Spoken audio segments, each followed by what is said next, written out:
Hello, everyone. My name is Betty, and I'd like to share a personal story with you. My mother in law, Madison, wasn't always the superficial and self centered person she appears to be today. According to my husband, Edward, her transformation occurred later in life. Edward grew up in humble circumstances. His world changed drastically when he lost his father at the age of 5, leaving Madison to become the sole provider. Despite the challenges, she rose to the occasion, ensuring they had a stable, albeit modest, life. This resilience makes her current behavior even more striking. Through sheer determination and brilliance, Edward earned a full scholarship to medical school and eventually became a respected doctor. Despite his professional success, he remains grounded, a trait I deeply admire. However, Madison's lifestyle shifted dramatically after Edward's career took off. She embraced luxury, a far cry from the humble life they once shared. To give some context about myself, I am not currently employed, though I will explain why later. However, this does not mean I am financially unstable or reliant on others. Unfortunately, my first meeting with Madison got off to a rocky start due to her harsh misjudgment of my appearance and demeanor. When we met, her reaction was anything but welcoming. "Edward, is this the girl you've been excited about?" she questioned, scrutinizing me. "She looks so ordinary and unremarkable. Why her? Does she even work?" In that moment, Madison unfairly branded me as a potential gold digger, assuming I had ulterior motives for being with Edward. Her comments cut deeply, creating a tense dynamic from the start. Despite Edward's efforts to defend me, the encounter escalated into a heated argument. Eventually, we left, and during the drive home, Edward apologized for his mother's behavior. He admitted she had overstepped her boundaries and tried to reassure me. "She's changed," Edward explained. "She's not the person she used to be. Please don't take her words to heart." Although his words were comforting, the thought of maintaining a relationship with Madison felt daunting. However, as Edward's only remaining parent, I knew cutting ties completely wasn't a practical solution. "I'm not asking you to be friends with her," Edward said gently, "but could you try to be civil?" Reluctantly, I agreed to be respectful, though I doubted Madison would return the favor. "Don't worry, Betty," he reassured me. "If she steps out of line again, we'll reassess how we handle things. I love my mom, but I love you too, and I won't let her mistreat you." Even with Edward's support, I remained uneasy about my relationship with Madison. 4 years later, Edward and I got married in a simple courthouse ceremony, largely due to financial constraints. Edward was still supporting Madison, sending her a significant portion of his income each month for so-called emergencies. This practice continued after our marriage, putting the strain on our own finances. I never interfered with Edward's decision to support his mother, believing it was his right and responsibility.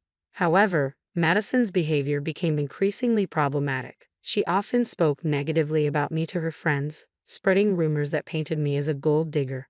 At first, I tried to ignore the slander, but it began to damage my reputation. Despite Edward's best efforts to mediate, Madison remained cold and distrustful.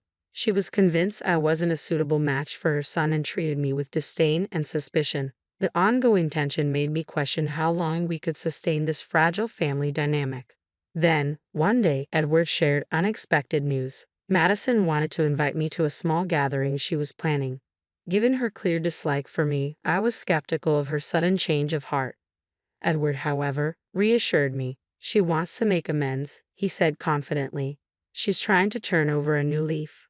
Although I harbored doubts about Madison's intentions, I decided to give her the benefit of the doubt. Edward was hopeful this could be a step toward repairing our strained relationship, and I wanted to approach the situation with an open mind.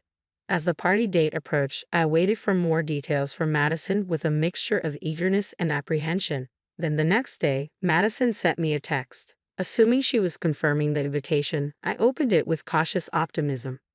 Her message began with a casual mention of the venue, a renowned five-star hotel that was the talk of the town. She described the glamorous event she was hosting for 21 guests, proudly detailing how fabulous it would be. Feeling uncertain, I asked if I was still invited, based on what Edward had told me. Madison's response left me stunned. With an air of arrogance, she clarified that I was not invited. She emphasized the exclusivity of the event, the prestige of her guests, and her family's supposed wealth, making it clear that I wasn't part of her plans. I was humiliated and confused. Edward had been so sure she was extending an olive branch, yet here I was, excluded and belittled. Though hurt, I knew I had to maintain my composure. I calmly responded to Madison, explaining the misunderstanding, but her reply was patronizing. She suggested I couldn't possibly comprehend the complexities of organizing an event of such high caliber. Faced with her disdain, I chose to preserve my dignity, acknowledging her message without engaging further. After Madison's dismissive reply, I made it clear I had no interest in attending the gathering where I wasn't welcome. Rather than soften her tone, Madison doubled down, flaunting her supposed status and exclusivity. Though I felt a strong urge to respond in anger, I decided against it. Instead, I chose not to share the upsetting exchange with Edward and waited for the day of the party to pass. On the day of the event, Madison, seemingly oblivious to the emotional toll her words had caused, sent me a photo of herself and her friends dressed in lavish designer outfits. She later posted boastful updates on social media, highlighting the elegance of their evening. I ignored it all, focusing on my work and patiently waiting to see how things would unfold. About 2 hours later, I received an unexpected call from my father, which brought a surprising twist to the story. Here's something I hadn't shared widely. My father owns the very hotel where Madison was hosting her party, a fact she was unaware of. 4 years ago, I inherited a substantial sum from my grandfather, which I invested in my father's business. As a result, I now receive a share of the profits from the hotel and other family-owned enterprises. Despite my comfortable financial situation, I've always preferred to maintain a low profile, which is why Madison had no idea about my connection to the venue. My father's call revealed another layer of irony. Madison and her friends, oblivious to the high costs associated with such a luxurious venue, had racked up a bill of $4,000. After enjoying their extravagant evening, they requested a 60% discount, claiming they were short on cash. My father, aware of the situation and having heard complaints from staff about Madison's group being rude and entitled, sought my advice on how to handle it. As he described the scenario, I couldn't help but reflect on the irony. Madison, who had used the party to flaunt her supposed superiority, couldn't afford the event she had so proudly hosted. I shared my frustrations with my father, recounting how Madison had demeaned me while unknowingly hosting her event at my family's property. The situation felt like an unexpected poetic form of retribution for her earlier behavior. As my father and I discussed Madison's ostentatious display and the burdens she and her guests had placed on the staff, he fully grasped the irony of the moment. Together, we decided how to address the issue in a way that would both uphold the hotel's policies and serve as a quiet, meaningful lesson for Madison. Half-jokingly, I suggested to my dad that Madison and her entourage could make amends by washing dishes and cleaning the restaurant floors, considering their disrespectful behavior toward the staff. While the idea carried a hint of poetic justice, it also presented an opportunity to teach a lesson in humility and respect. My dad, amused by the suggestion, playfully added that if Madison escalated the matter, involving the authorities was always an option, though we hoped it wouldn't come to that. He chuckled at my suggestion, giving it an enthusiastic endorsement, and even joked about documenting the moment with photos. What started as a fan comment soon turned into reality. About an hour later, my dad sent me pictures of Madison and her friends, visibly humbled, washing dishes and mopping the restaurant floors. When Madison realized my dad was the owner of the hotel, her attitude initially shifted to one of relief, assuming her connection to him would get her out of the predicament. However, to her shock, my dad insisted she and her guests take responsibility for their actions. Temporarily dumbfounded, Madison protested, but my dad reminded her firmly that since she didn't consider me family, she couldn't expect familial courtesies either. The irony of the situation was undeniable.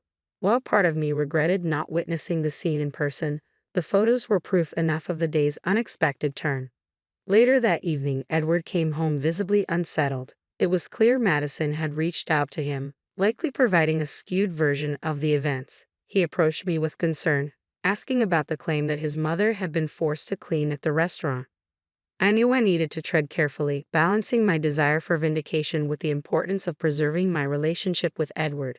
Calmly, I explained the situation in full detail, emphasizing that what had happened was a natural consequence of Madison's behavior. I outlined how Madison had come to her family-owned hotel, racked up a $4,000 bill, claimed she could only pay $2,000, and harassed the staff throughout the event. Her ostentatious party had turned into an absolute nightmare for everyone involved, and my dad's actions were entirely justified. Edward, clearly stunned, asked about the details of the gathering, including the guests and what they had ordered. I explained that, contrary to what Madison had told him, she hadn't brought just 5 people. She had brought 21 guests who had indulged in the most expensive items on the menu. Edward was speechless.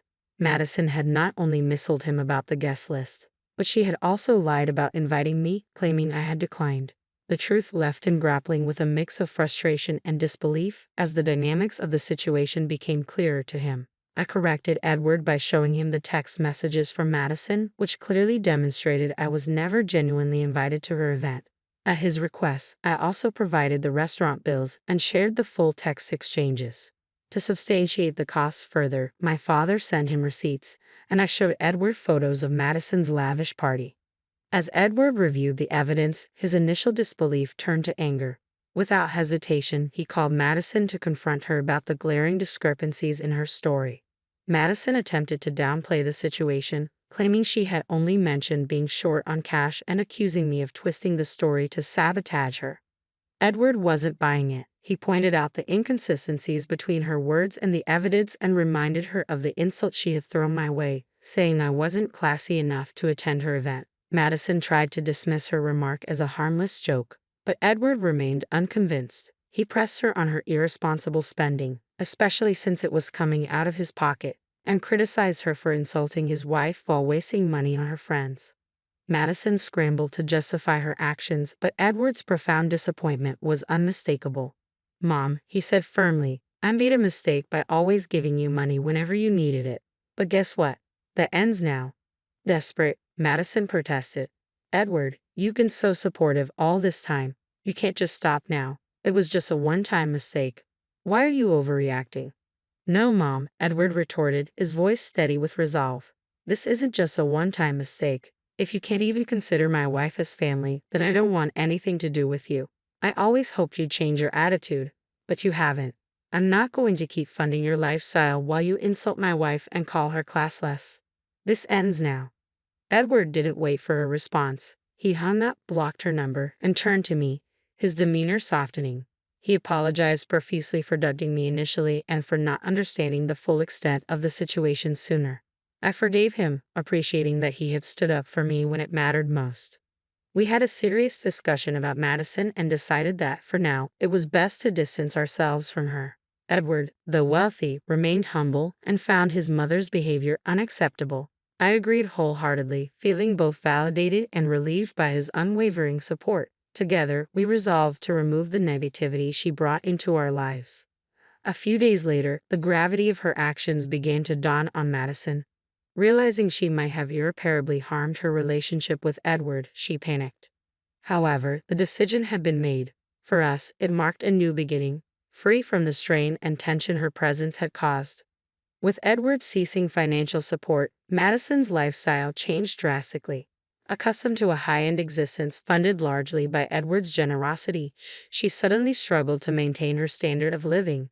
Despite having a job, her earnings were insufficient to cover the opulent expenses she was used to. She eventually had to terminate her lease on her condo and move into a modest one-bedroom apartment, where budgeting for basic necessities became her new reality.